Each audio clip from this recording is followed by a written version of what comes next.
Om Namo Bhagavate Vasudevaya. Om Namo Bhagavate Vasudevaya. Om Namo Bhagavate Vasudevaya.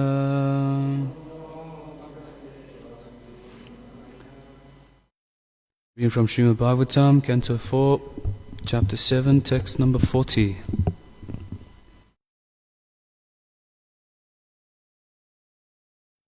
Rama Uvacha Namaste Shrita Sattvaya Dharmadinam Chasutaya Nirgunaya Chayat Kastam Naham Veda Pare Picha Brahma Uvacha Namaste Shrita Sattvaya Dharmadinam Chasutaya Nirgunaya Chayat Kashtam Nahang Veda Pare Picha Brahmo Vacha Namaste Shrita Sattvaya Dharmadinam Chasutaye Nirgunaya Chayat Kashtam Nahang Veda Pare Picha. Please chant. Brahmo Vacha Namaste Te Tatvaya Dharmadinam Chasutaye Nirgunaya Chayat Kashtam Nahang Veda Pare Picha Brahmo Vacha Namaste Shrita Sattvaya Dharmadinam Chasutaya Nirgunaya Chayat Kashtam Naham Veda Pare Picha Brahmo Vacha Namaste Shrita Sattvaya Dharmadina Chasutaye Nirgunaya Chayat Kashtam Nahang Veda Pare Picha. Vaishnavis. Brahmo Vacha Namaste Shrita Sattvaya Dharmadinam Chasutaye Nirgunaya Chayat Kashtam Dahang Veda Pare Picha. Brahma, the personified Vedas, Uvacha, said, Namaha, respectful obeisances, Te, unto you, Shrita Sattvaya, the shelter of the quality of goodness, Dharma Adinam, of all religion, austerity and penance, Cha, and Sutaye, the source, nirgunaya, transcendental to the material qualities, cha, and yat, of the Supreme Lord, kashtam, the situation, na, not, ahang, I, veda, no, apare, others, api, certainly, cha, and. Translation and purport by His Divine Grace A.C. Bhaktivedanta Swami Srila Prabhupada. The personified Vedas said, "We offer our respectful obeisances unto you, the Lord, the shelter of the quality of goodness, and therefore the source of all religion, austerity and penance. For you are transcendental to all material qualities, and no one knows you or your actual situation." Purport. In the material world, there is the trinity of the three material qualities. Lord Vishnu has accepted the superintendence of the quality of goodness, which is the source of religion, knowledge, austerity, renunciation, opulence, etc. Because of this, actual peace, prosperity, knowledge, and religion can be attained when the living entities are under the control of the quality of goodness in the material world. As soon as they are subjected to the control of the other two qualities, namely passion and ignorance, their precarious conditional life becomes intolerable. Interesting. But Lord Vishnu, in His original position, is also nirguna, which means transcendental to these material qualities. Guna means quality, and nir means negation. This does not indicate, however, that He has no qualities. He has transcendental qualities, but which He appears and manifests His pastimes. The positive transcendental qualitative manifestation is unknown to the students of the Vedas, as well as to the great stalwart devotees like Brahma and Shiva. Actually, the transcendental qualities are manifested only to the devotees. Amazing. As confirmed in Bhagavad Gita, simply by discharging devotional service, one can understand the transcendental position of the Supreme Lord. Those who are in the mode of goodness can partially enter into the transcendental understanding, but it is advised in Bhagavad Gita that one should surpass this. The Vedic principles are based on the three qualities of the material modes. One has to transcend the three qualities, and then one can be situated in pure and simple spiritual life. Om Jnana Timirandasya Jnananjana Shalakaya Chakshurам Militam Jena Tasmai Shri Gurave Namaha. Namo Vishnu Padaya Krishna Prasthaya Bhutale Shri Mate Medavida Siti Namine. Namo Vishnu Padaya Krishna Prasthaya Bhutale Srimate Bhaktivedanta Swami Niti Namine. Namaste Sarasvati Devi Gauravani Pracharane Nirvishesha Shunyavadi Paschatya Deshatarane. Everyone together. Jai Shri Krishna Chaitanya Prabhu Nityananda Shri Advaita Gadadhar Shiva Sadi Gaur Bhaktavrinda. Hare Krishna Krishna Krishna Hare Hare Hare Rama Rama Rama Hare Hare. Hare Krishna Krishna Krishna Hare Hare Hare Rama Rama Rama Hare Hare. Hare Krishna Krishna Krishna Hare Hare Hare Rama Rama Rama Hare Hare. Wonderful. Good morning, everyone. Thank you very much for coming to Srimad Bhagavatam class. I know that sometimes it can be a little austere. Starting from early in the morning and ending up at this part of the day is always quite a thing. If you can make it to the Srimad Bhagavatam class, then you are a pure devotee. So everyone sitting here, pure devotees. Thank you very much for coming. I was asked this to speak on Srimad Bhagavatam, and I feel unqualified, but I do feel very fortunate. I feel very fortunate to be in this position. This is the first time I'm ever sitting on this Vyasasan in this temple, and whilst I was chanting Jai Radha Madhava, I was wondering how many amazing souls have sat on this exact Vyasasan. And here I am sitting here, you know.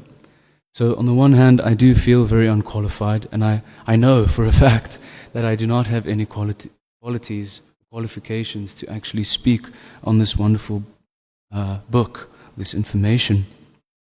But I do feel extremely honored to be sitting here on this chair, because I know that whatever is below me is just shooting straight through my entire body. So thank you very much for coming, and I hope that we can discuss something with this amazing verse that is here. So this verse, actually this purport is really nice. Srila Prabhupada is kind of, he does this, I've noticed, when reading Srila Prabhupada's books, reading Srila Prabhupada's purports, is he kind of he breaks it down. He'll break down the verse, and then at the end, he kind of sums it up and brings it back to devotional service. It's an amazing thing. It's either at the end of a purport, like a really long purport, or at the end of a chapter of whether you're reading Bhagavad Gita or Srimad Bhagavatam, you'll see that he does this. It's quite an amazing thing, actually. So here he's explaining that in the material world there is the trinity of the three material qualities. So we know that's passion, ignorance, and goodness. And I was thinking what to speak on this particular purport, and what I got from this purport was that it was closer to the end of the purport, was that one should transcend these three modes of material nature.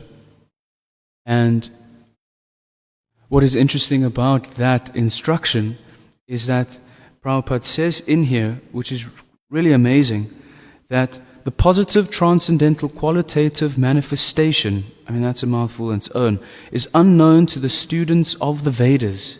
It's unknown to the students of the Vedas.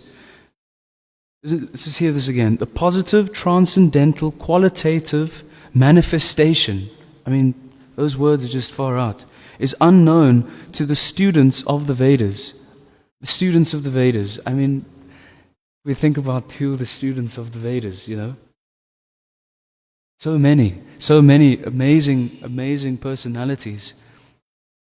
Unknown to the students of the Vedas, as well as to the great stalwart demigods like Brahma and Shiva. Isn't that far out?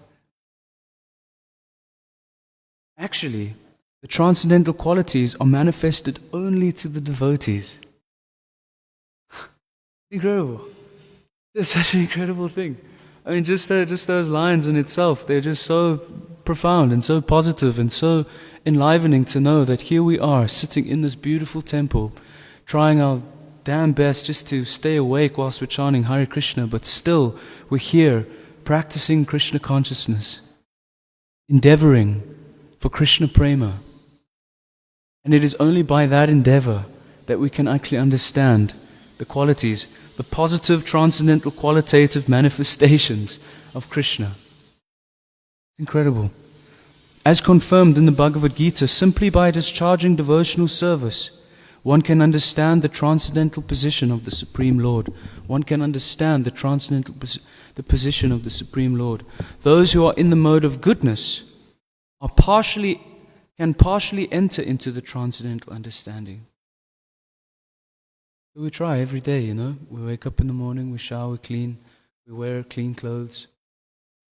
Even when we sometimes when we offer arti to Srila Prabhupada, or we do some kind of service and we take off our socks, we wash our hands, and then when we're done offering the arti, we put our socks back on, and because we've touched something dirty, we wash our hands. That doesn't happen out there.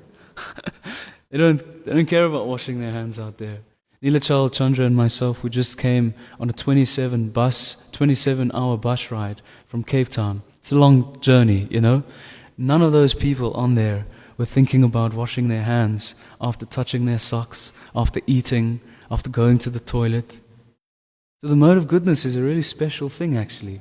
And we actually look past it here in the temple because it's something that we're trained to do. It's something that we do on a daily basis.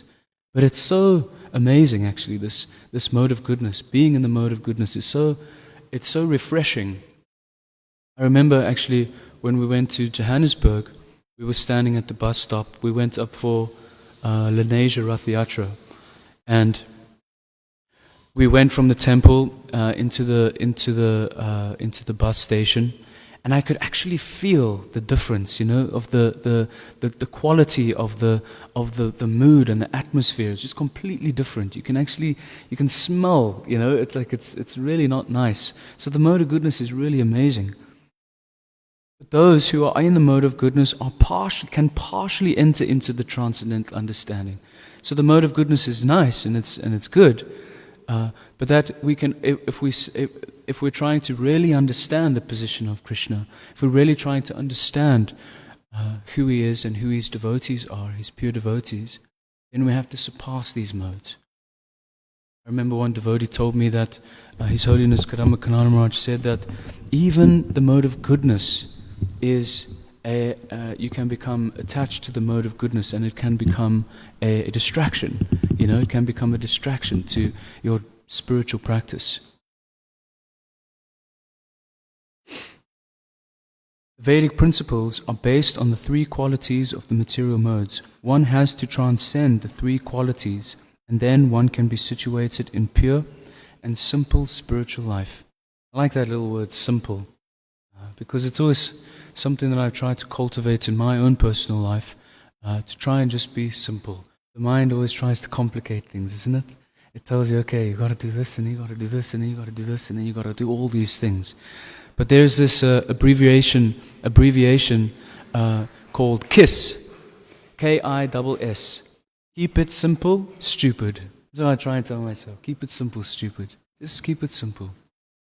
So this word simple is really nice because it says here, and then one can be situated in pure and simple spiritual life. That's spiritual life, isn't it? It's simple. Simple for the simple, complicated for the complicated. I found this really amazing verse in the 5 minutes that I had to prepare for this class. It was really amazing because I felt like Krishna just showed me this thing. So I was wondering, I was actually looking for this particular verse here. It says, Prabhupada says here, that those who are in the mode of goodness can partially enter into the transcendental understanding. But it's advised in Bhagavad Gita that one can surpass this. Does anyone know that verse? What is that verse? It's advised in the Bhagavad Gita that one should surpass the the modes of material nature.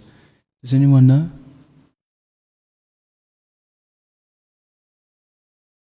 7:14? Wow, okay. Okay, let's go. Let's do it. Do you know the Sanskrit, Prabhu?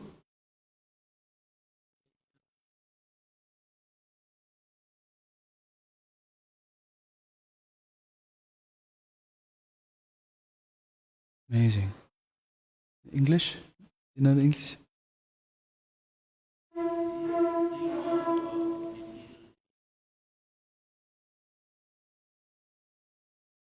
Mm-hmm.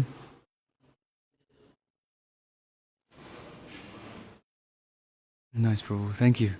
Thanks very much. I was trying to find out what this verse was. Shri Radha Radhanath ki jai, Shri Gaur Hari ki jai, Shri Gir Govardhana ki jai. So whilst I was looking for this verse, I'll be honest, I had no idea what that verse was. So I went to the chapter of the three modes of material nature in Bhagavad Gita, and I scrolled down to the bottom because I thought, if it was going to be any kind of instruction, it would be closer to the bottom. But I scrolled down to the bottom, and I was scrolling up, and I was finding, oh man, where is this verse? And then I found this verse, text number 21. This is chapter number 14, text number 21, and it says here.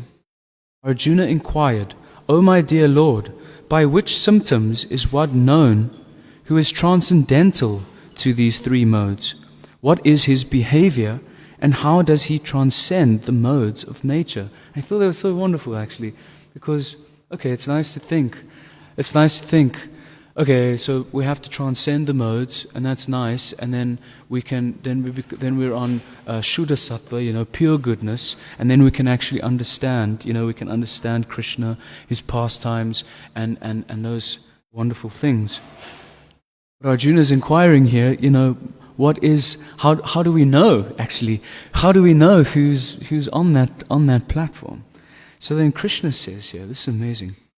The Supreme Personality of Godhead said, O son of Pandu, he who does not hate illumination, attachment and delusion when they are present or long for them when they disappear, who is unwavering and undisturbed through all these reactions of the material qualities, remain neutral and transcendental, knowing that the modes alone are active, who is situated in the self and regards alike happiness and distress, who looks upon a lump of earth, a stone, and a piece of gold with an equal eye, who is equal toward the desirable and the undesirable, who is steady, situated equally, while in praise and blame, honor and dishonor, who treats alike both friend and enemy, and who has renounced all material qualities, such a person is said to have transcended the modes of nature. I mean, it's not me. That's for sure. That's amazing, isn't it? All these things. I mean, I can think of a few people, a few devotees that are definitely on that level. Yeah. So how does one surpass these three modes of material nature? This was my next thought. So we understand that they're the three modes of material nature: passion, ignorance, and goodness, right? And we have to, in order to really understand Krishna, and already to understand his position, and really to understand his devotees, his pure devotees, we have to surpass the material natures, the material qualities, and in order to really understand him, we have to become devotees. We have to practice devotional service. So, we all know, or we have an idea of what devotional service is. So when we were chanting these wonderful prayers to Srila Prabhupada, then I was thinking, okay, so we've gotten to this point, and we have an idea of what devotional service is. And then this verse came to my mind from the Nectar of Instruction, the third verse. I'm going to try the Sanskrit.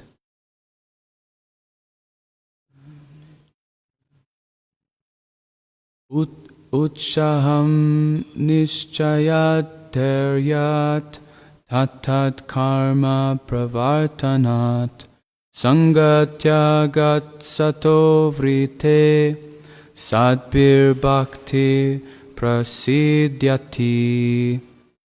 The translation is, there are 6 principles favorable to the execution of pure devotional service. 1.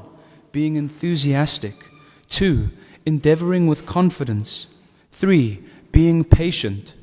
4. Acting according to regulative principles such as Shravanam, Kirtanam, Vishnu Smaranam, hearing, chanting, and remembering Krishna. 5. Abandoning the association of non-devotees. And 6. Following in the footsteps of the previous acharyas. These 6 principles undoubtedly assure the complete success of pure devotional service. Undoubtedly. Isn't that such an amazing word in this thing? You've got these 6 processes, these 6 guidelines that we can follow that don't seem to be that difficult. I mean, this is simple, simple spiritual life. They don't seem to be that difficult. Being enthusiastic. Isn't it amazing? Being enthusiastic. Enthusiasm is such an amazing thing. We were listening to this. We were reading in this little book the other day that these devotees were asking this disciple of Srila Prabhupada, His Holiness Vishnujan Swami, how is it that you're always enthusiastic, How is it that you always got so much energy and you're always enthusiastic in Kirtan? And he says, no, I'm not actually. I'm not always enthusiastic. But sometimes when I'm not feeling enthusiastic, I pretend to be enthusiastic. And then what happens is the devotees become enthusiastic by my so-called enthusiasm, and then by their enthusiasm, I become enthusiastic. This is it, Enthusiasm is such an amazing, amazing quality to cultivate. And I find from my own experience that even mentally trying to be enthusiastic is not enthusiasm. Like I'm thinking that I should be enthusiastic. I'm cultivating the idea that I should be enthusiastic. But that's not enthusiasm. That's thinking about being enthusiastic. One has to actually be enthusiastic. And how do you become enthusiastic? You associate with those that are enthusiastic, which is one of the other things that is in here. It's abandoning the association of non-devotees, but associating with those devotees that are enthusiastic. And if you're not feeling enthusiastic, just try to be enthusiastic. Just try. Bring it out, Just find it somewhere in there and just bring it out and be enthusiastic.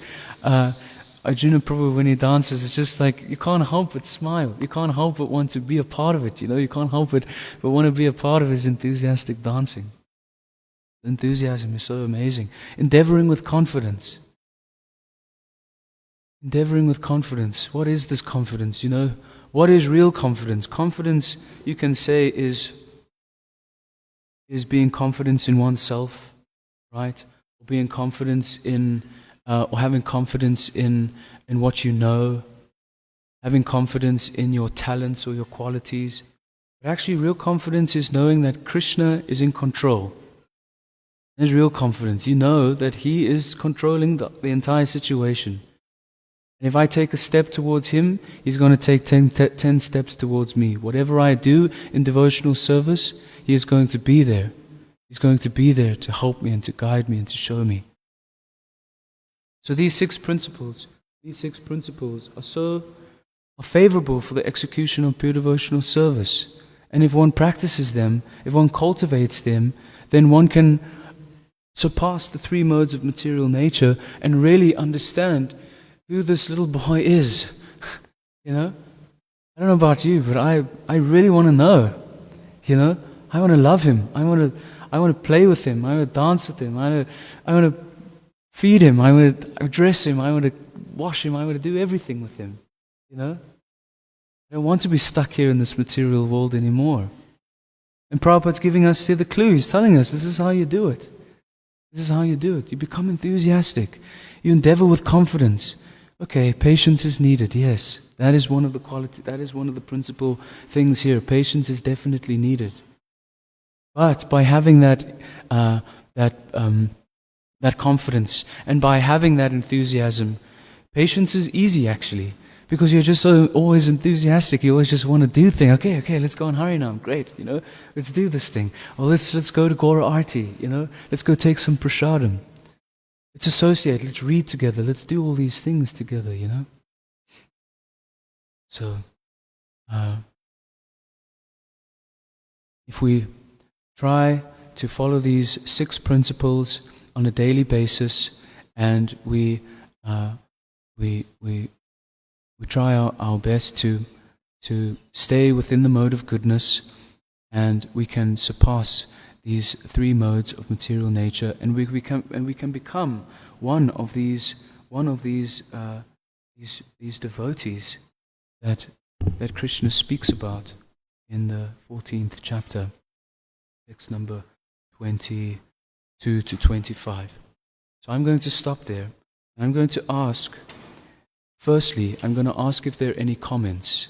So if anyone has any comments, from something that kind of came up for you, something that you've experienced, something that you feel you'd like to share on this particular subject, we're going to just ask for comments now. After the comments, we'll ask for or any questions. So any realizations, any reflections, anything that kind of stuck out for you that you feel you would like to share, maybe it was an experience that you had where you surpassed the three modes of material nature out on Harinam or whilst offering arati to the deities, something, anything, please, I open up the floor to all of you. Don't be shy. Hare Krishna, thank you. That was such a wonderful, enthusiastic class. I was thinking on that last point that you were making, how having this desire, to go back, and that being like this fuel for your spiritual life. There's a verse in Chaitanya Charitamrita 870. Krishna Bhakti Rasa Bhavitamati Kriyatam Yadikutupi Labhyate Tatra Loyam Api Mulyam Ekalam Janmakoti Shukritir Na Labhyate. And the translation is, pure devotional service in Krishna consciousness cannot be had even by pious activity in hundreds and thousands of lives. It can be attained only by paying one price, that is, intense greed to obtain it. If it is available somewhere, one must purchase it without delay. Intense greed for? For pure devotional service. Wow. That's the only price that you can. Amazing. Yeah. Incredible. It's the only price. Where is it? I can't remember where it was, but that the only qualification we need, to practice devotional service is to know that we don't actually have any qualifications. That is the qualification. It's like we're sitting in the most amazing place, with the most amazing souls, in front of the most amazing Lord, It's like, how can you not want to be enthusiastic? How can you not want to strive with confidence? How can you not want to walk out there and just scream, Hare Krishna? The only price that we have to pay is devotional service. It's amazing. Thank you, Prabhu.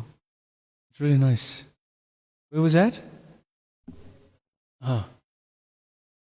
Thank you, Jai Krishna Prabhu. Anybody else with a comment or something that they want to reflect on or something that they feel inspired to say? We've got a few minutes left, so yeah. I was thinking when you're talking about keep it simple, for us it's very difficult to actually understand that simplicity is the answer. And how do we get to that point?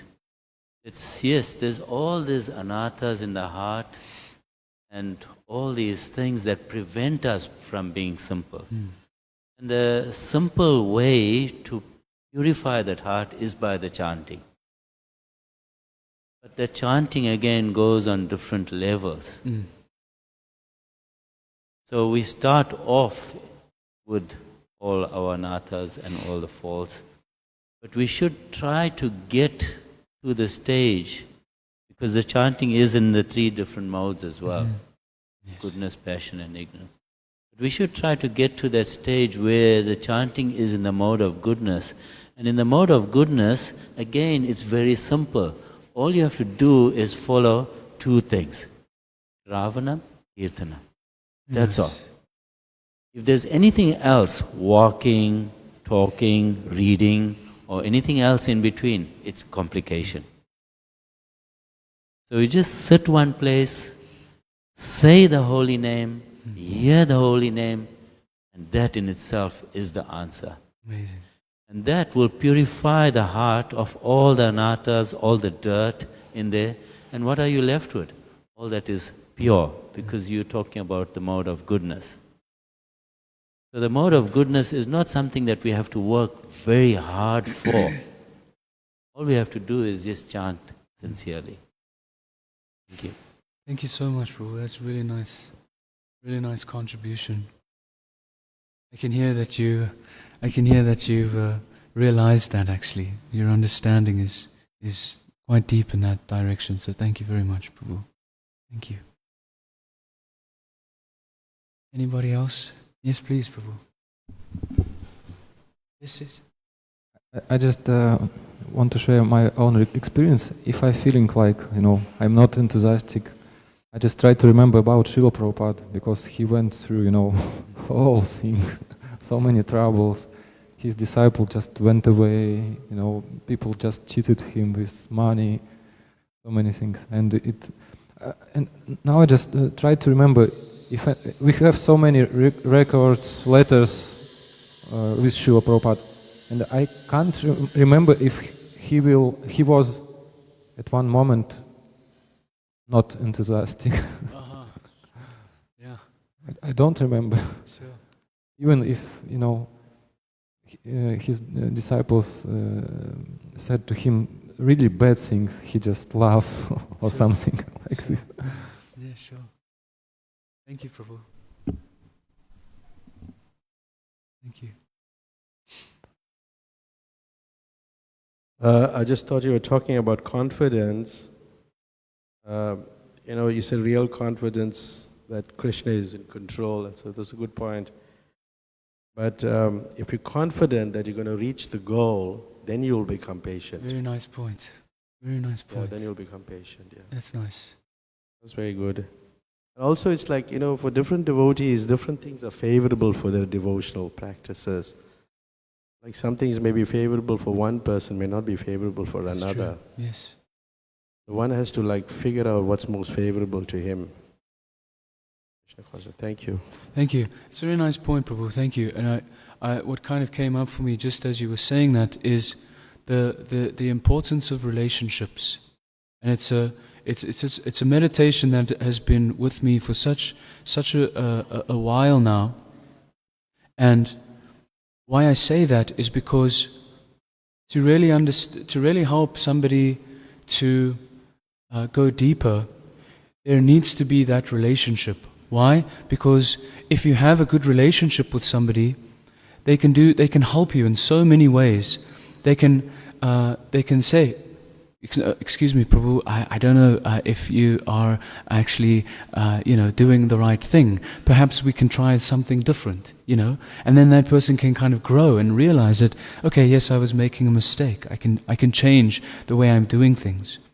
Sometimes even when you're with your friends or with peers, and you're doing something that may seem a little uncomfortable, you feel a little bit more confident in having that association by your side when you're walking down the street, or when you're doing something that is feeling a little bit uncomfortable.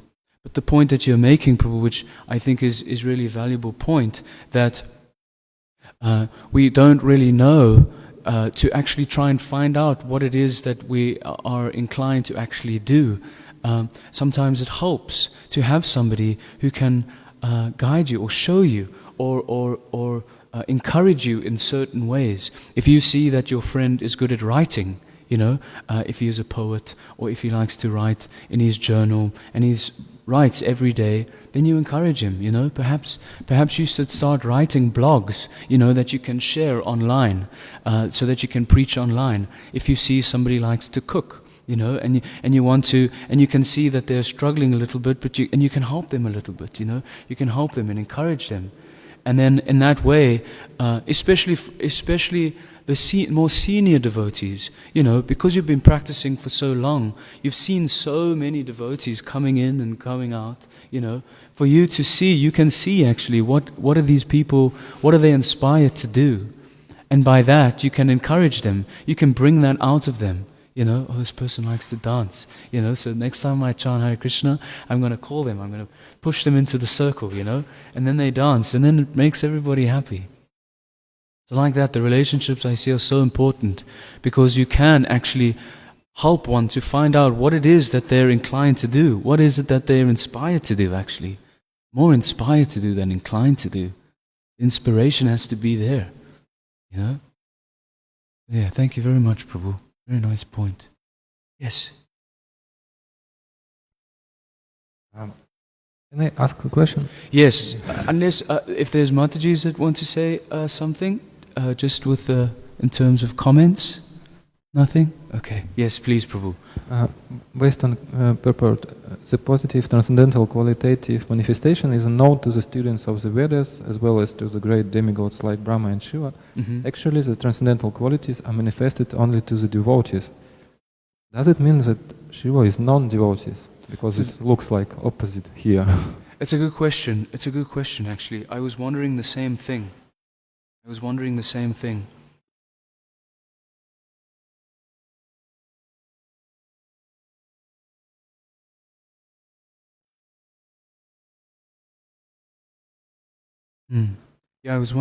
thing.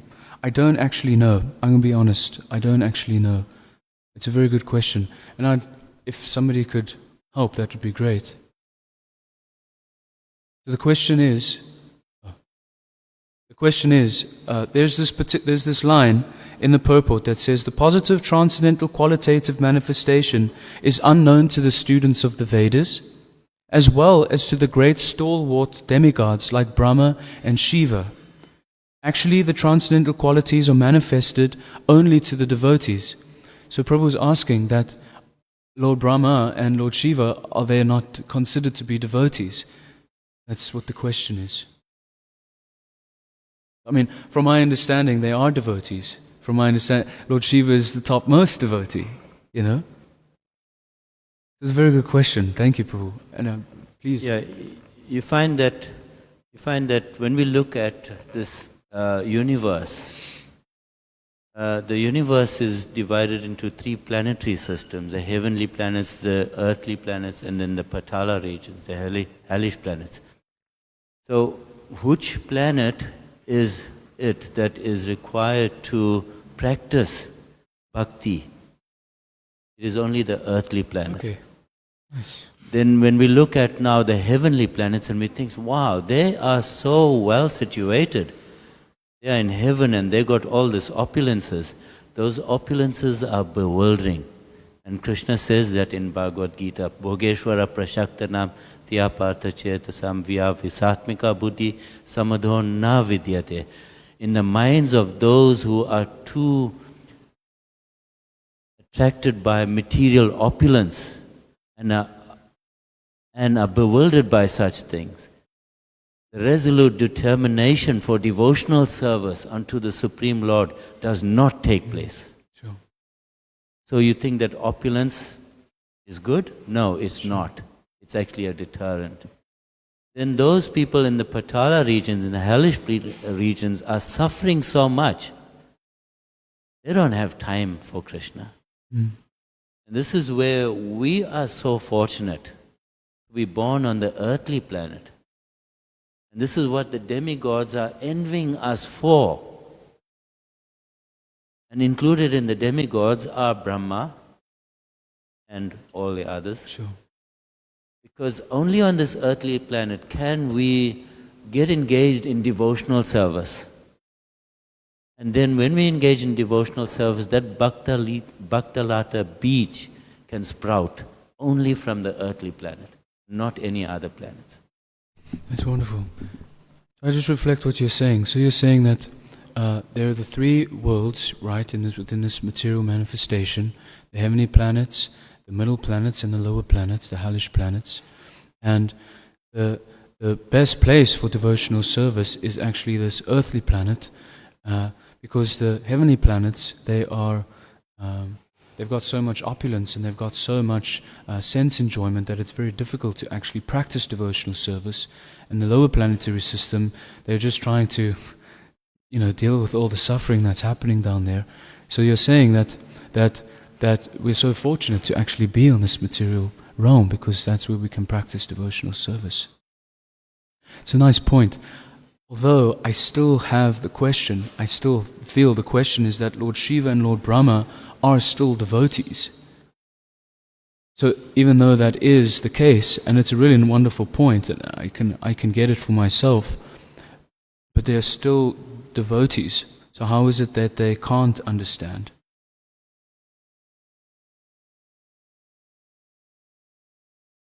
Section.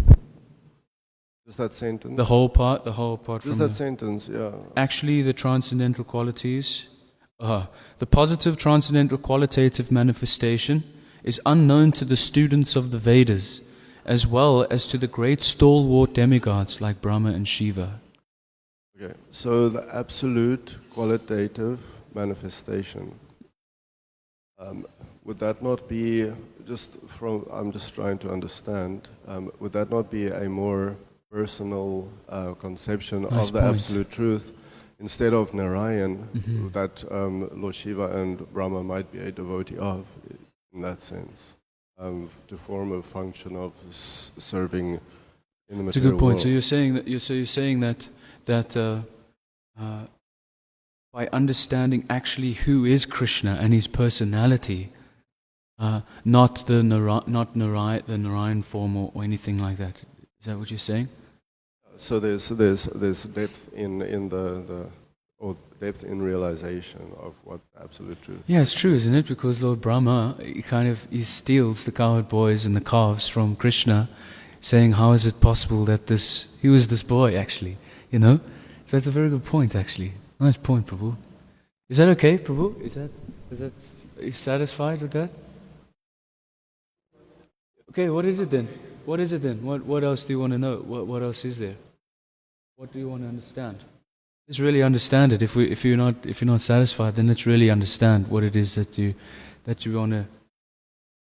Is there any other thing else? When we look at Bhagavad Gita, and Krishna is saying, the only way to understand me is bhaktya mam abhijanati. So that bhakti can only be practiced by devotees. Anyone else is not practicing bhakti. They may be serving Krishna directly like Brahma and Shiva. They may be serving, but they don't understand the quality and the nature of the Supreme Personality of Godhead. And they do not have that relationship with Krishna.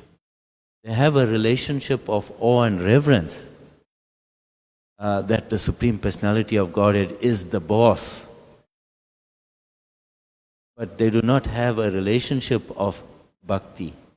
And that is the fortune of being a devotee. Devotee means establishing a loving relationship with Krishna and his devotees. That is the huge difference, and that is why Krishna says, Bhaktya mam abhijanati. The only way I am to be known is through bhakti. So what I understand you're saying, Prabhu, is that you can pass the mic on so long. So what I'm understanding you're saying is that actually only by bhakti can you really understand Krishna. So these demigods like Lord Shiva and Lord Brahma, they are seeing Krishna. They don't have a loving relationship with him. Actually, they see him in awe and reverence more than in loving relationship. Thank you, Prabhu. It's a wonderful point. Yes, Prabhu. Yeah, I have a different viewpoint on that, because like Lord Brahma has 78% of the qualities, Lord Shiva 84%, Vishnu 93%. Yes. So in that sense, it's not, like there's some incompletion in understanding the Lord. But I need to say that like Brahma doesn't have bhakti, and we follow that sampradaya. It doesn't make, it's contradictory. We can't say that, make that statement, because we're following the Brahma Sampradaya. That's an important point to note. So, to understand Krishna in full is very rare also, because out of many men, it's there in the Gita in the 7th chapter. Out of many thousand women, one may endeavor for perfection, but hardly one knows me in truth. So, understanding Krishna in full is not that Brahma, is bhakti is absent. It may be mixed. And devotees, even with us, we have like mixed devotional service. So that's my take on that. That's nice. Thank you, Prabhu. So I'm going to ask. That was a really nice question, Prabhu, and I think it's really nice that we got to discuss it a little bit. Do you have anything to say, Jai Krishna, Prabhu? Just on that point as well, like Lord Shiva does have a relationship with Krishna, even as Gopeshwara. he has a very high level relationship as a gopi in Vrindavan. So it can't really be that Lord Shiva doesn't have bhakti. And also Lord Shiva is on this planet as well, in Kailash, so he can practice bhakti in that sense as well. This is wonderful. Thank you so much to everyone that has participated in this wonderful discussion. I want to encourage that if you still don't feel satisfied, which is natural and is good, it's a good thing to not feel satisfied completely in your devotional service, because it gives you the opportunity to want to find out that satisfaction. So I want to encourage you. I sincerely apologize for not being able to give you the answer. I would love to be able to give you the answer, but it has given me the opportunity to want to go and find out the answer, find out what it is. And let that be your meditation today. Let that be your meditation. What does it really mean to be a devotee? If Lord Shiva and Lord Brahma are considered to, not actually know the transcendental qualities of the Lord, to actually know who this person actually is, then what is it that, what is it that we can do, and how much do we need to endeavor, with confidence, with enthusiasm, and with patience. So, I thank you very much for your listening and your attention, and I appreciate the discussion so much. And I'm very curious actually to see what is found, by the devotees. Let's see what happens with regards to that. So, thank you very much for your attention. Grantaraj Srimad Bhagavatam ki Jai, Srila Prabhupada ki Jai, Nittai Go Premanande.